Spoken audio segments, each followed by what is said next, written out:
जय हिंद दोस्तों। आज हम बात करेंगे एक ऐसे चैप्टर जो कि यहाँ पे क्लास 10th में सबसे ज़्यादा क्वेश्चन पूछे जाते हैं वहाँ से, और उस चैप्टर का नाम है रिफ्रैक्शन ऑफ लाइट। अगर हिंदी में बोले तो प्रकाश का अपवर्तन। तो हम जानते हैं कि आखिर ये होता क्या चीज़ है। अगर इसके एग्जाम्पल की बात करें जो आप अक्सर देखते हो, अगर अपने आसपास की अगर हम चर्चा करें तो आप अक्सर देखोगे अपने आसपास में कि जैसे कभी आप पानी में ग्लास जो होता है, ग्लास में पानी डालते हो तो फिर क्या होता है कि एक लकड़ी डालते हो, लकड़ी डालने के बाद फिर क्या होता है कि वो टेढ़ा दिखाई देता है। ऐसा हुआ है ना? क्यों ऐसा होता है? तो ये जो हो रहा है ना, ये भाई साहब है रिफ्रैक्शन ऑफ लाइट, प्रकाश का अपवर्तन।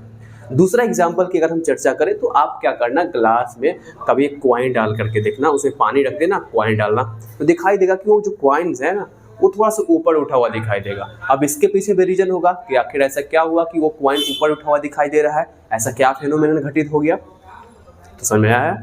यही रिफ्रैक्शन ऑफ लाइट है।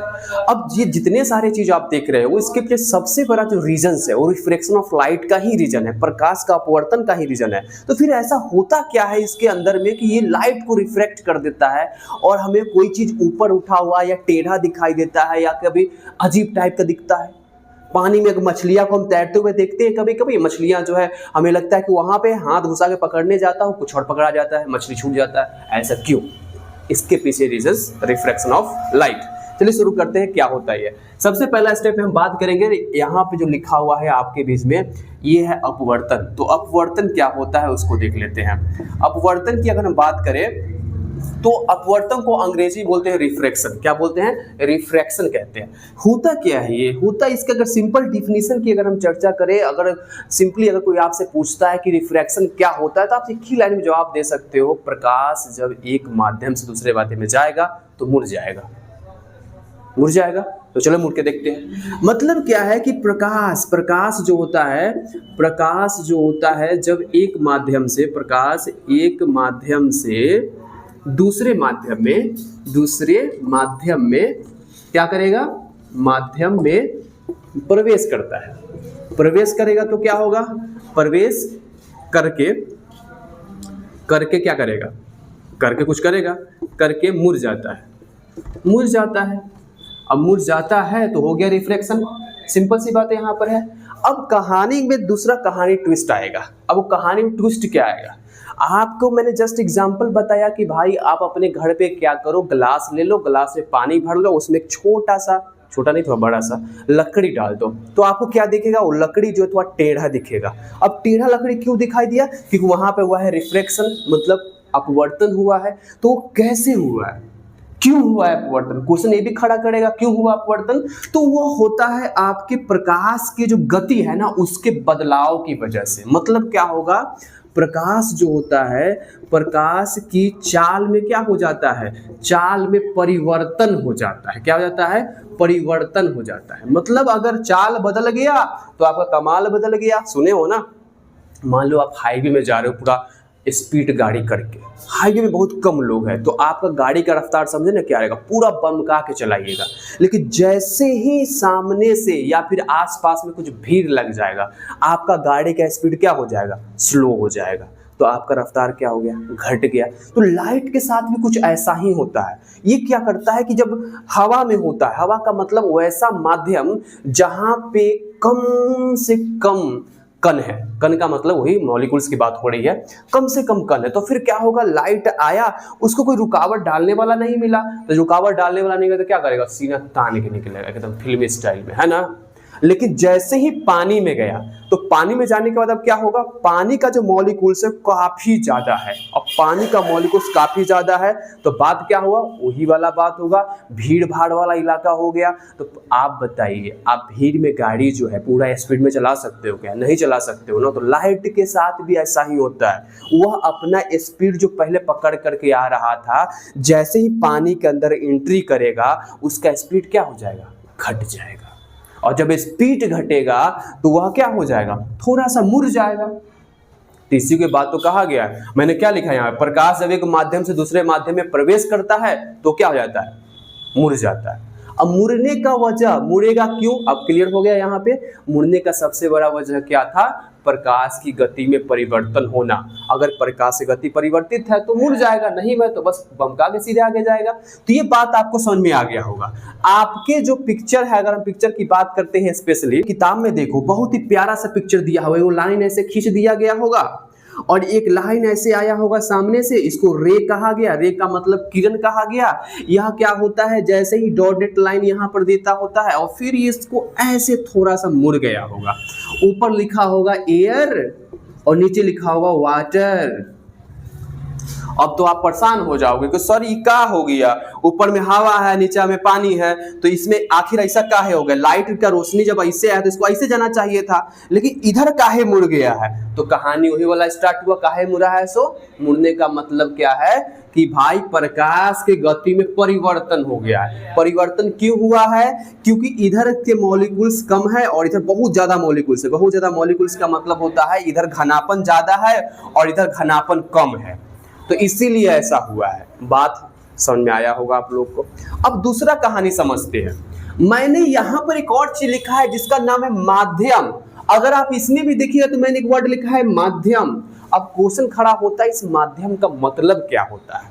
अब माध्यम का मतलब यही दो बात जो मैंने आपके बीच में लिखा है। एक साइड मैंने हवा लिखा, दूसरे साइड मैंने पानी लिखा। तो जो हवा है उसमें क्या है, उसका जो कण है वो कम है और जो पानी है उसका कण क्या है, ज्यादा है।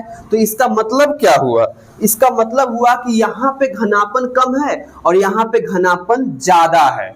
इस वजह से यह दो पार्ट में बट गया। इसी को हम लोग माध्यम कहते हैं। एक माध्यम हवा हो गया और एक माध्यम जो है हमारा क्या हो गया, पानी हो गया। तो इसको ही माध्यम कहा जाता है। तो हवा और पानी दो अलग अलग माध्यम है, तो नाम भी दोनों का अलग अलग होगा। इसको हम लोग बोलेंगे रेयरर। रेयरर का मतलब होता है, क्या बोलते हैं रेयरर को, अगर इसकी हिंदी में अगर हम चर्चा करें तो इसको बोलते हैं विरल। क्या बोलते हैं, विरल माध्यम, विरल माध्यम। और ये वाला घनापन ज्यादा है। यहाँ पे घनापन ज्यादा क्यों है, क्योंकि यहाँ पे छोटे छोटे कण सबसे ज्यादा है इसके मुकाबले, तो इसलिए यह कहलाएगा सघन। सघन, घन का मतलब क्या होगा, ज्यादा। जो ज्यादा घन होगा उसे सघन कहेंगे और जो कम घना होगा उसको विरल कहेंगे। तो इसलिए माध्यम दो प्रकार के होता है, एक होता है सघन माध्यम जो कि मैंने यहाँ पे लिखा, और एक होता है विरल माध्यम। मुझे उम्मीद है कि आपको यहाँ तक पूरा 100% दिमाग में गया होगा। अब अगला क्वेश्चन समझते हैं। अब इसके बाद एक अगला जो मैंने कहानी लिखा है वह कहानी है अपवर्तन के नियम। ये अपवर्तन के नियम क्या होता है ना।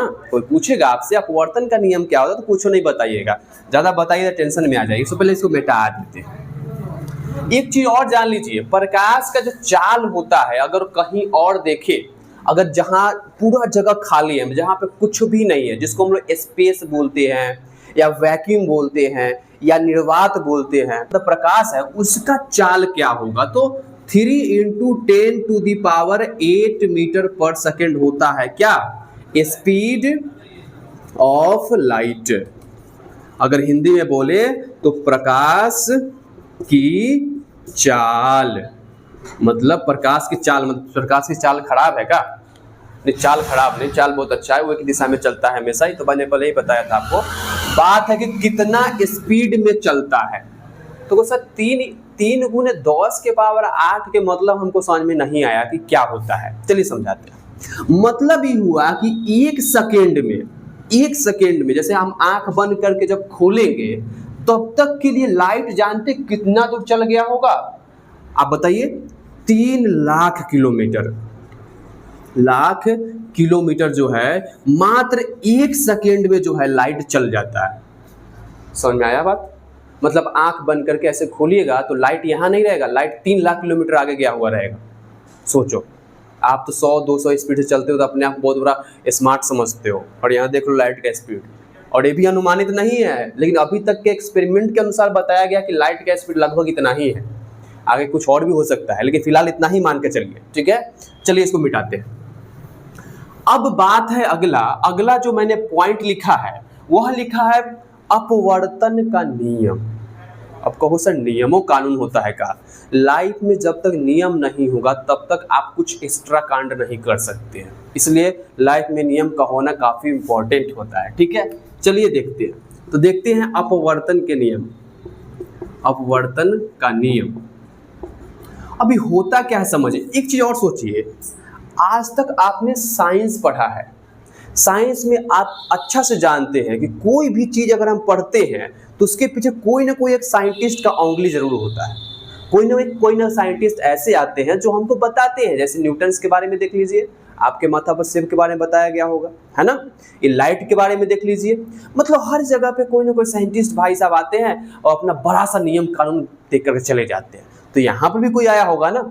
आखिर सोचो, लाइट अगर टेढ़ा दिखाई आपको दे रहा है तो इसके पीछे रीजंस क्या है? इसके पीछे रीजन कोई साइंटिस्ट होगा, सबसे पहले कोई ना कोई तो होगा जो देखा होगा, अच्छा लाइट बा टेढ़ है ना, ऐसा होगा ना। तो उसका नाम क्या था? तो वो नियम है, जानते हो स्नेल के बारे में। स्नेल ई कौन आदमी है भाई? ये स्नेल का नियम तो जान लीजिए भाई साहब, मस्त आदमी थे, गांव समाज के आदमी थे, मस्त थे। ठीक है, अब क्या करते थे ये स्नेल भाई साहब, ये भैया जो है ना, एक बार एक्सपेरिमेंट जैसे हम लोग करते हैं ना, हम लोग तो एक्सपेरिमेंट करवे नहीं करते हैं, हम लोग तो बहुत सारा एक्सपेरिमेंट करके छोड़ देते हैं, उसमें कोई थ्योरी नहीं लिखते हैं, और ना लिखेंगे तो ना जाने कितना बड़का साइंटिस्ट बन जाएंगे। तो ये भाई साहब थोड़ा दिमाग लगा देते हैं और आराम से बड़का से वो मतलब प्लॉट में जा करके एक्सपेरिमेंट कर रहे थे, वो टॉर्च बार बार के देख रहे थे, ऐसा कुछ नहीं कर रहे थे, सब ऐसे ही बता रहे हैं। हुआ क्या था समझिए, भी मुझे पता नहीं कि क्या हुआ था, इतना समझ लीजिए। इन्होंने क्या कहा, इन्होंने दो बात कहा। पहला बात जो कहा इन्होंने कहा कि आपतित किरण, अपवर्तित किरण और डाला गया अभिलंब तीनों एक ही तल में होगा। ये बात पहला बात इन्होंने कहा था। क्या कहा? आपतित किरण, अपवर्तित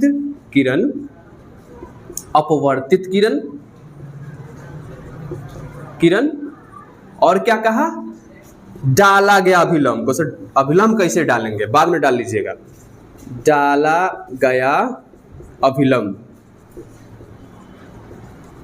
तीनों क्या होगा? तीनों एक ही तल में होगा, तल में होगा या समतल में होगा। पहला बात। दूसरा बात इन्होंने कहा आपतन कोण की जया, आपतन कोण की जया, कौथी जया क्या लगा रखे हैं कहिएगा ना आप, तथा अपवर्तन कोण की जया का अनुपात एक नियतांक होता है, नियतांक होता है। ये बात इतना कहा था इन्होंने, बहुत ही प्यार से बोले थे, लेकिन बहुत खतरनाक बात बोले थे। अब फिर कहिएगा सर ये सब बात जो है आप हमको काहे बता रहे हैं? तो पढ़ना आपको है कि हमको पढ़ना है, इसलिए बता रहे हैं। सुनिए चुपचाप। अब देखिए क्या हो रहा है यहाँ पे। आपतित किरण, अपवर्तित किरण और डाला गया अभिलंब, ये तीनों क्या क्या चीज है? इससे पहला चैप्टर जो हम पढ़ाए थे उसमें आपको बताए थे कि आपतित किरण क्या होता है। आपतित किरण मतलब जो किरण आ रहा है आपकी तरफ, वह क्या कहलाएगा? आपतित कहलाएगा। अपवर्तित का मतलब क्या है? जो आपको क्रॉस करके अंदर घुसेगा उसे क्या कहेंगे? अपवर्तित कहेंगे। अभिलंब का मतलब क्या होता है? जैसे आप ऐसे खड़ा है और आप एकदम 90 डिग्री पे अगर कोई खड़ा हो जाता है, दिस इज कॉल्ड अपवर्तित। मतलब जैसे हमारा ये शरीर हो गया तो शरीर का 90 कैसे होगा? ऐसे होगा पूरा, तो यह क्या होगा? एक तरह से अपवर्तित, सॉरी क्या बोलेंगे इसको? नॉर्मल बोलते हैं, अभिलंब बोलते हैं। इसी का अगर हम दूसरा एग्जांपल दें, जैसे मान लीजिए हमारे पास बोर्ड है, इस बोर्ड का अगर हम 90 डिग्री बनाए तो कैसे होगा? बोर्ड अगर ऐसे है तो इसका 90 कैसे होगा? ऐसे होगा ना। तो यह क्या कहलाया? नॉर्मल। इसी को अगर हम बोर्ड को अगर हम ऐसे करके ऐसे रख देते, इस टाइप से कर देते, तब इसका 90 क्या होगा? इस पे ऐसे खड़ा हो गया 90, बस में आ गया। तो यह जो मैं बता रहा हूं यही है हमारा अभिलंब। इसी को हम क्या कहते हैं? अभिलंब। इसी को पिक्चर के अनुसार हम आपको बता रहे हैं। यह एक तरह से जो है लाइन ऐसे गया हुआ है, मैंने जो लाइन खींचा है इस लाइन को समझिए, इसके नीचे मान लेते हैं कि पानी भरा हुआ है, ये पानी का सरफेस है, ये पानी का क्या है, सरफेस, मतलब पानी का पूरा ऊपर का हिस्सा, पानी का सरफेस, ठीक है। और फिर क्या है कि यहां से मैंने एक लाइट ऐसे जला दिया, इसको थोड़ा और ऐसे बनाते हैं, यहां से ऐसे एक लाइट जला दिया। अब समझो बात को, अब इस पे इसका तो हम आपको ये देखिए यहाँ पे बता रहे हैं कि लाइन ऐसे आया तो ये रोशनी आया, मतलब आपतित किरण हुआ ये, ठीक है।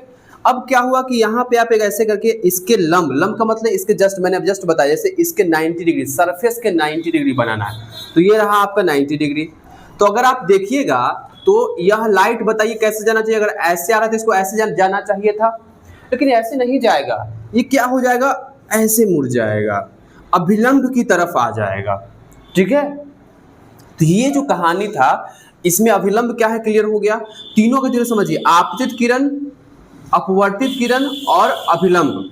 आपतित किरण मतलब ये वाला किरण आपतित किरण है, ये जो ऐसे करके जा रहा है यह अपवर्तित किरण है, और ये वाला जो आप देख रहे हो यह अभिलंब है।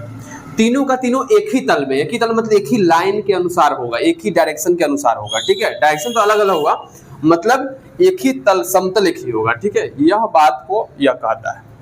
अगला समझते हैं। अगला जो बोला गया है, आपतन कोण की जया तथा अपवर्तन कोण की जया का अनुपात एक नियतांक होता है। इसका मतलब कौन है, ये जो कोण बन रहा है ना, यह कहलाएगा आपतन कोण, और ये जो यहाँ कोण बन रहा है यह कहलाएगा अपवर्तन कोण। इसको अंग्रेजी में बोलते हैं एंगल ऑफ इंसिडेंट, इसको बोलते हैं एंगल ऑफ रिफ्रैक्शन। तो ये जो दोनों देख रहे हो, इसमें क्या हो रहा है कि यहाँ पे वर्ड आया है जया। इसका मतलब क्या है, जया मतलब कोई लड़की का नाम नहीं है, ठीक है। जया का मतलब है यहाँ पे साइन, साइन की बात हो रही है, साइन, और इसमें ये वाला थीटा, आपतन कोण, आपतन कोण मतलब आई, और आर मतलब साइन आर। ये बोला, क्या बोला कि जया का अनुपात, अनुपात मतलब ऊपर नीचे लिखा गया अनुपात क्या होता है, एक नियतांक होता है। नियतांक का मतलब इसको हम लोग n से रिप्रेजेंट करता है, ये हमारा जो होता है यही आया सामने स्नेल के नियम से निकल करके। तो इसका मतलब यह जो n है इसको क्या बोलते हैं, n का मतलब क्या है, n का मतलब होता है अपवर्तनांक, अपवर्तनांक कहते हैं इसे, क्या कहते हैं, अपवर्तनांक।